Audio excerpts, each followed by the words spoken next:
వేసవిలో పగటి ఉష్ణోగ్రతలు విపరీతంగా పెరగడంతో వాహనదారులు తీవ్ర ఇబ్బంది పడుతున్నారు. ట్రాఫిక్ సిగ్నల్స్ వద్ద ఎండవేడిమి తట్టుకోలేక అల్లాడుతున్నారు. దీంతో వాహనదారులకు తాత్కాలిక ఉపశమనం కల్పించేలా ట్రాఫిక్ పోలీసులు చర్యలు చేపట్టారు. గ్రీన్ మ్యాట్స్ తాత్కాలిక రూఫ్ ఏర్పాటు చేస్తున్నారు. దీంతో కొంతవరకు వాహనదారులకు ఉపశమనం లభిస్తోంది. విజయవాడలో గ్రీన్ రూఫ్ల ఏర్పాటుపై మరింత సమాచారం మా కరెస్పాండెంట్ బిందు అందిస్తారు.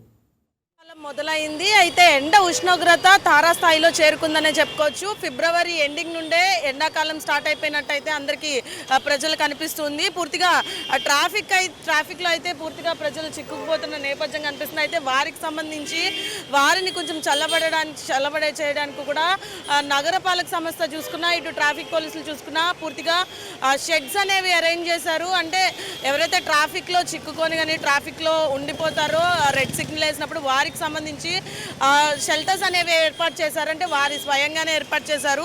ఎటువంటి అంటే గవర్నమెంట్ ఆదేశాల ప్రకారం అలా ఏమీ లేకుండా వారి స్వయంగానే షెల్టర్స్ అనేవి ఏర్పాటు చేశారు.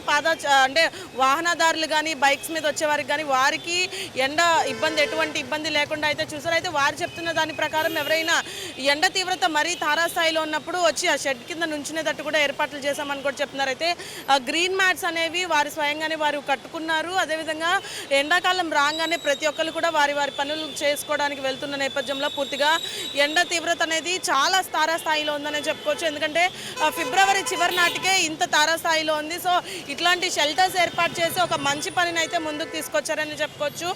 అంతేకాకుండా ట్రాఫిక్ నియంత్రణ కూడా వీరు అంటే ఈ షెల్టర్స్ అనేవి చాలా వరకు ఉపయోగపడుతున్నాయని చెప్పుకోవచ్చు. అదేవిధంగా వేసవి కాలం వచ్చే నేపథ్యంలో ఇలాంటి షెల్టర్స్ ఏర్పాటు చేయడం ప్రజలకు కూడా చాలా ఉపయోగదాయకంగా మారుతుంది. అదేవిధంగా ప్రతి సిగ్నల్ దగ్గర కూడా ఇట్లాంటి షెల్టర్స్ ఏర్పాటు చేశారు.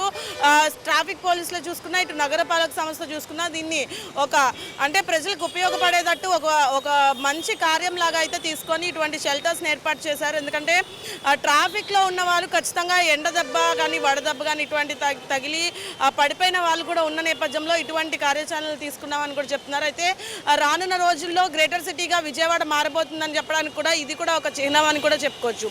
ఇది ఇక్కడ పరిస్థితి. వీడియో జర్నలిస్ట్ వెంకట్తో బిందు, వైకే న్యూస్, విజయవాడ.